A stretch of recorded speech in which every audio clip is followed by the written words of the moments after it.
नमस्कार विद्यार्थी मित्रांनो, मॅथ्स एक्सप्लोरर या यूट्यूब चॅनलमध्ये आपणा सर्वांचं स्वागत. आपण या व्हिडिओमध्ये मॅथ्स टू सिमिलॅरिटी या लेसनमधील प्रॅक्टिस सेट 1.2 पाहतोय. याच्यातील पहिला क्वेश्चन काय दिलेला आहे रीड करतोय. Given below are some triangles and lengths of line segments. Identify in which figure ray P M is the bisector of angle Q P R. म्हणजे इथं या प्रत्येक फिगरमध्ये तुम्हाला हा जो काही रे पी एम आहे तो अँगल बायसेक्टर आहे का अँगल पीचा हे आपल्याला आयडेंटिफाय करायचं आहे. सो आता आपण एक एक सॉल्व करूया. आता पहा, इथं देताना तुम्हाला ऑल सेगमेंट्सच्या मेजरमेंट्स दिलेल्या आहेत आणि या मेजरमेंट्सवरून आपल्याला त्यांचे रेशो फाइंड आउट करायचे. जर ते रेशो जर इक्वल आले तर म्हणायचं ते की जो पी एम आहे तो इथल्या अँगल पीचा अँगल बायसेक्टर आहे. चला तर आपण दिलेली इन्फॉर्मेशन इथं मी पुट केलेली आहे बघा. In triangle P Q R, triangle P Q R मध्ये P Q is equal to 7, P R is equal to 3, Q M is equal to 3.5, M R is equal to 1.5. So पहिला ratio येणार P Q upon P R. P Q upon P R किती दिलाय 7/3. आणि next आपण घेत असतो Q M upon M R. Q M upon M R. आता इथं बघा, ह्या दिलेल्या ज्या व्हॅल्यू आहेत त्या दिलेल्या व्हॅल्यू नीट ऑब्झर्व केल्या तर तुमच्या लक्षात येईल की इथं 3.5ची जे काही 2 टाइम्स जो आहे तो 7 आहे आणि 1.5चा 2 टाइम्स म्हणजे दुप्पट ह्या संख्या आहेत. म्हणजेच काय, इथं आपल्याला या दोन्ही संख्यांना कितीने मल्टिपल करावं लागणार आहे तर 2ने मल्टिपल करावं लागणार आहे. 3.5 into 2 divided by 1.5 into 2. So 3.5 into 2 7, 1.5 into 2 3. Okay, so QM upon MR is equal to 7/3. बघा, दोन्हीही रेशो इक्वल आले. आता हे दोन्ही रेशो इक्वल आल्यामुळं आपण काय लिहिणार, from equation 1 and 2. Okay, from 1 and 2 इथं from converse of angle bisector theorem. Converse of angle bisector theorem. Okay, त्या थिअरमनुसार काय झालं मग आता हा जो पी एम आहे तो अँगल पीचा अँगल बायसेक्टर झाला. PM is angle bisector of angle P. QPR लिहा किंवा फक्त P लिहिला तरी बरोबर आहे. Okay, take screenshot. Then second number same याच पद्धतीने आपल्याला सॉल्व करायचं आहे. दिलेल्या इन्फॉर्मेशन मध्ये in triangle PQR PR is equal to 7, PQ is equal to, तर इथं PQ आपल्याला काय दिलेलं आहे इथं मांडायचं राहिलं आहे पहा. PQ दिलेला आहे आपल्याला 10. Okay, so PQ is equal to 10, RM is equal to 6 and MQ is equal to 8. लक्षात ठेवा, इथं जरी नावं इकडं तिकडे केली असली तरी सुद्धा आपण ज्या सिरियलने स्टार्ट केलेली आहे त्या सिरियलनेच पुढचाही रेशो घ्यायचा, म्हणजे आपल्याला इथं त्यांचा रेशो रॉंग होत नाही. ओके, सो आता इथं पहिला रेशो घेणार आपण P R upon P Q is equal to, P आरची मेजरमेंट आहे 7, पी क्यूची आहे 10. This is the first one. Then next R M upon M Q is equal to 6/8. Okay, आता 6/8 इथं आपण जर नीट ऑब्झर्व केलं तर इथं याच्यामध्ये काय दिसतंय तुम्हाला, याचा आपण शॉर्ट फॉर्म करू शकतो. तर 2 3 जा 6, 2 4 जा 8, सो 3/4. आता इथं 3/4चं इथं जर 3/2ला आपण इथं जर 2.5 ने जर मल्टिपल केला तर इथं 7.5 येतोय आणि इथं 4ला जर 2.5 ने मल्टिपल केलं तर 10 येतोय, परंतु दोन्ही व्हॅल्यू इक्वल आल्या पाहिजेत. बघा इथं आपण करून पाहूया, वाटल्यास इथं खाली घेऊया 3 into 2.5 divided bye 4 into 2.5. Okay. इथं बघा 25 3 जा 75, सो 7.5, 25 4 जा 100 मीन्स 1 सो 10, सो 7.5 अपॉन 10. पण आपणाला इथं पाहिजे काय, तर इथं आपल्याला 7.10 पाहिजे. याचा अर्थ इथं हे इक्वेशन सेकंड जे आहे ते इक्वल होत नाही. म्हणजेच काय, जर हे इक्वल झालं नाही तर तो जो PM हा रे आहे तो अँगल बायसेक्टर होणार का, तर नाही. इथं लिहायचं फ्रॉम 1 and 2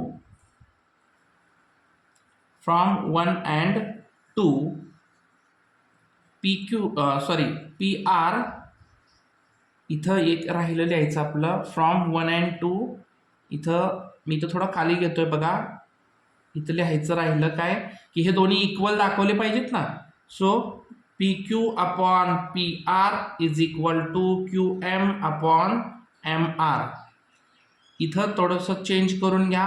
या स्टेटमेंटच्या अगोदर आपल्याला PQ PR हे दोन्ही इक्वल आहेत हे पहिलं इथं इम्पॉर्टंट आहे.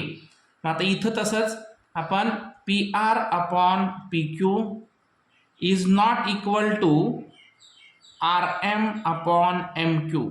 इथं 7/10 आले, इथं 7.5/10 आले, म्हणून हे दोन्ही इक्वल नाही आहेत. मग इक्वल नाही आहेत म्हणजेच काय म्हणावं लागेल, रे PM is not bisector, not the angle bisector,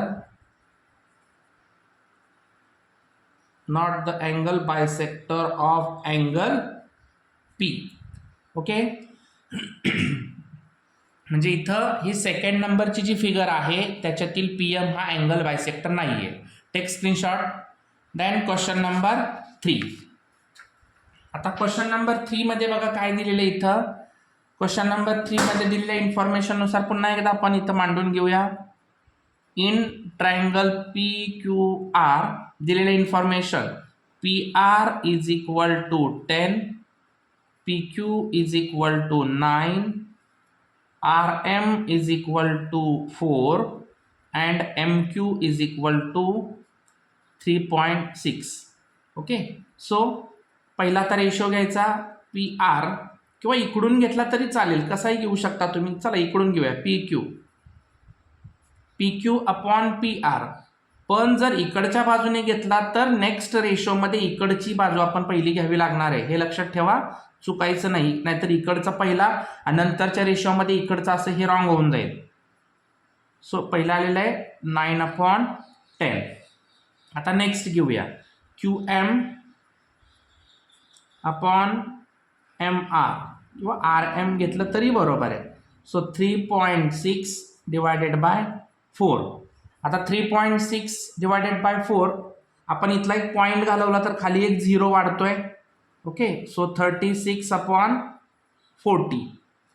आता पाहूया 4 9 जा 36, 4 10 जा 40. सो इथं आलं 9/10.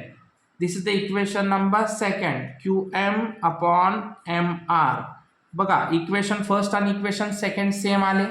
मग सेम आल्यामुळं इथं लिहायचं देअरफॉर PQ, इथं लिहायचं from equation 1 and 2, from equation 1 and 2 PQ upon PR is equal to QM upon MR. हे दोन्ही इक्वल झालेले आहेत. आता हे दोन्ही इक्वल झाले याचा अर्थच काय, फ्रॉम द कन्व्हर्स ऑफ, इकडच्या बाजूला लिहितोय आता मी, from converse of angle bisector theorem,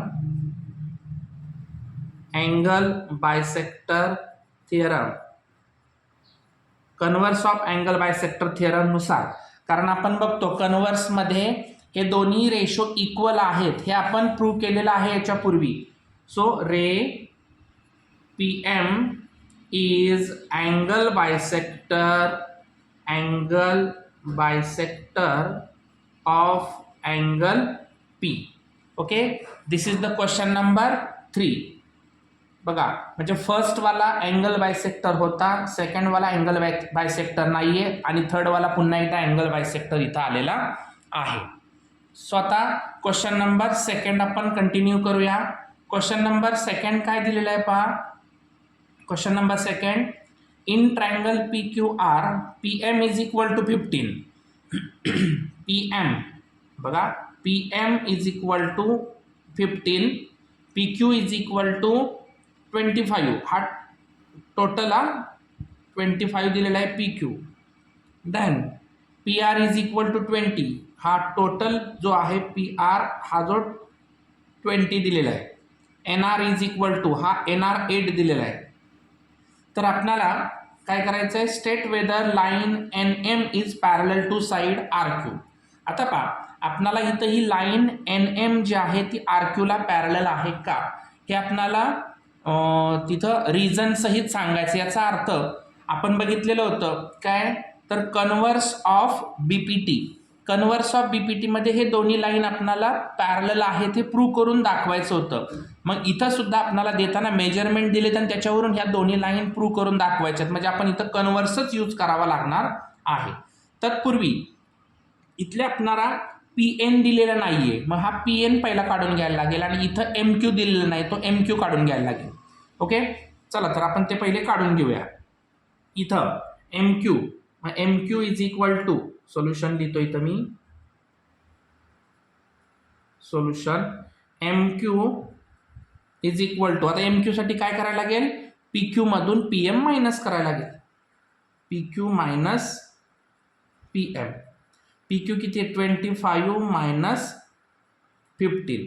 so M Q is equal to 10. M Q मिळाला 10. आता इकडच्या बाजूला पी एन काढायचं आहे. P N is equal to P R मधून एन आर मायनस करायचं. P R minus N R. P R दिलेला आहे 20, एन आर दिलेला आहे 8.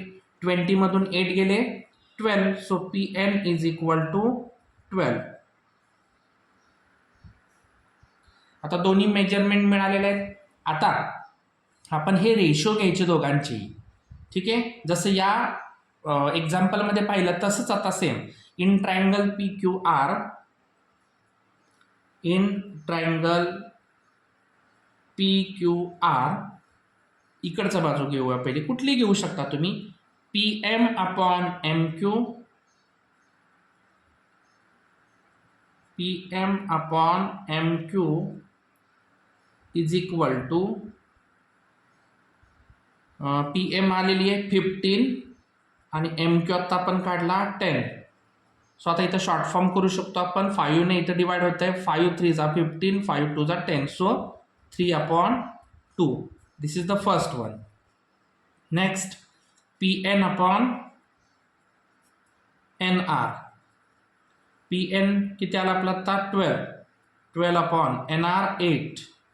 ओके, इथं आता 4 ने डिवाइड होत आहे. 4 2 जा 8, 4 3 जा 12. So 3 upon 2. बघा इथं दोन्हीही इक्वेशन सेम आलेले आहेत. मग दोन्ही इक्वेशन सेम आले, मग आपण इथं पुन्हा एकदा काय लिहिणार, from equation from 1 and 2, from 1 and 2 नुसार काय हे दोन्ही इक्वल झाले. P M upon M Q is equal to P N upon N R. हे दोन्ही इक्वल झाले. देअरफॉर फ्रॉम कन्व्हर्स ऑफ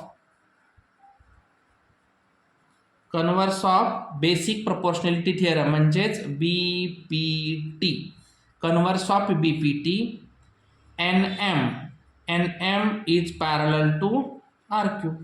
बघा झालं का नाही, एन एम आणि आर क्यू हे पॅरलल झाले. कशानुसार, तर कन्व्हर्स ऑफ बीपीटी नुसार. अशा पद्धतीने हा क्वेश्चन नंबर सेकंड आपण सॉल्व्ह केला. आता आपण क्वेश्चन नंबर 3 सॉल्व्ह करतोय. बघा क्वेश्चन नंबर 3 आहे काय पहा, in triangle M N P N Q is a bisector of angle N.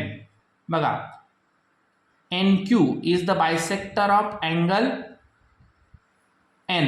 Angle N चा हा NQ हा बायसेक्टर दिलेला आहे, याचे हे अर्थ हे दोन्ही अँगल सेम आहेत.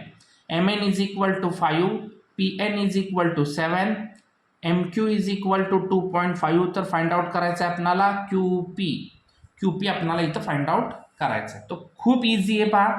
इथं लगेच लक्षात येते आपल्याला कोणत्या प्रॉपर्टीचा यूज करायचा आहे, तर property of angle bisector theorem, याचाच वापर आपल्याला इथं करायचा आहे. चला तर सोल्युशन. इन ट्रायंगल कोणता आहे, PNM. In triangle PNM, NQ is angle bisector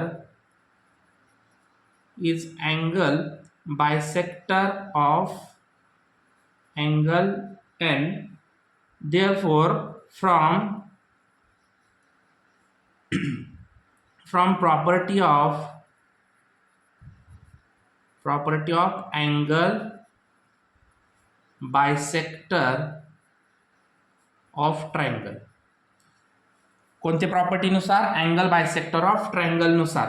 मग चला तर प्रॉपर्टी आपल्याला सगळ्यांना माहिती आहे काय आहे, की हे बाजूचे दोन रेशो, साईडचे जे रेशो आहेत ते इथल्या समोरील असणाऱ्या रेशोशी इक्वल असतात. मग बघूया, NP upon NM is equal to PQ upon QM. तर व्हॅल्यू टाकूया. NP दिलेला आहे 7 upon 5 is equal to PQ आपल्याला, किंवा QP काढायचं आहे. QP घेतो, आपल्याला जे विचारले ते घेतो मी. इथं थोडा चेंज करतोय. QP विचारलेलं आहे ना क्वेश्चनमध्ये आपल्याला. हां, QM दिलेला आहे 2.5. सो आता क्रॉस मल्टिपल करून घेऊया. QP into 5 is equal to 7 into 2.5. हे 5 इकडे आल्यानंतर डिवाइड होणार आहेत. सो इथं घेऊया QP is equal to 7 into 2.5 divided by 5. 5 1 जा 5, 5 5 जा 25, सो 0.5. 7 5 जा 35, so QP is equal to 3.5. Okay, so QP मिळाला 3.5. Take screenshot. आता नेक्स्ट क्वेश्चन नंबर 4. आता क्वेश्चन नंबर 4 काय दिलाय पहा, measures of some angles in figures are given, prove that AP upon PB is equal to AQ upon QC. आता इथं question काय दिलेलं आहे नीट समजून घ्या. आपल्याला छोटासा प्रूव्ह आहे इथं. आता या प्रूव्हवरून आपण हे एक्झाम्पल क्लिअर करू शकतो की नेमकं काय विचारलेलं आहे आपल्याला. तर काय क्वेश्चन दिलेला आहे की इथं अँगल APQ 60 डिग्री दिलेला आहे आणि अँगल ABC हा 60 डिग्री दिलेला आहे. म्हणजे एवढीच इन्फॉर्मेशन दिलेली आहे. याच्यावरून आपल्याला हे AP upon PB is equal to AQ upon QC हे प्रूव्ह करून दाखवायचं आहे. ठीक आहे, बघा. तर आपण आता हे आपल्या प्रूफच्या स्वरूपातच आपण हे सॉल्व्ह करायचं आहे. टू प्रूव्ह काय करायचं आहे आपल्याला, AP upon PB is equal to AQ upon QC. ठीक आहे, आता प्रूफ करत असताना ट्रायंगल कोणता आहे, in triangle ABC. Triangle ABC मध्ये दिलेली इन्फॉर्मेशन काय आहे, angle APQ is equal to 60 degree, angle ABC is equal to 60 degree. Okay, तर हे दोन्ही अँगल 60 डिग्री, याचा अर्थ दोन्ही अँगल कॉन्ग्रुएंट झाले. Therefore angle APQ is congruent to angle ABC. कशानुसार हे झाले, तर आपण इथं म्हणू शकतो करस्पॉन्डिंग अँगल.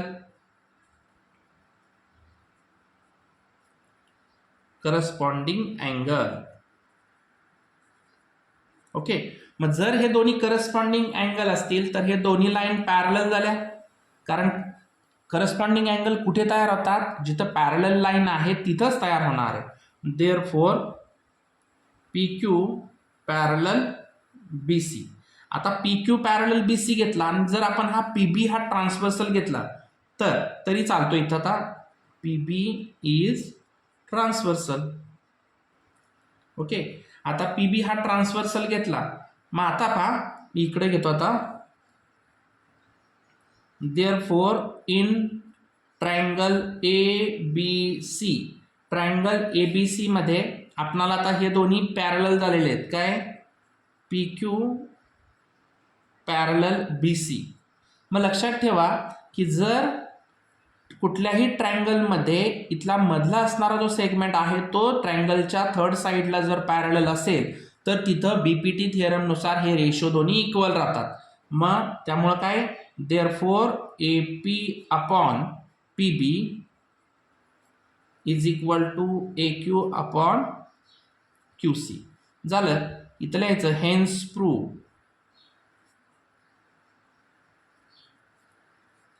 ओके, इतकं छोटंसं 2 मार्क्ससाठी आपल्याला हा क्वेश्चन विचारला जातो. तर take screenshot question number 4. Then next question number 5 आपण आता सॉल्व करूया. Question number 5.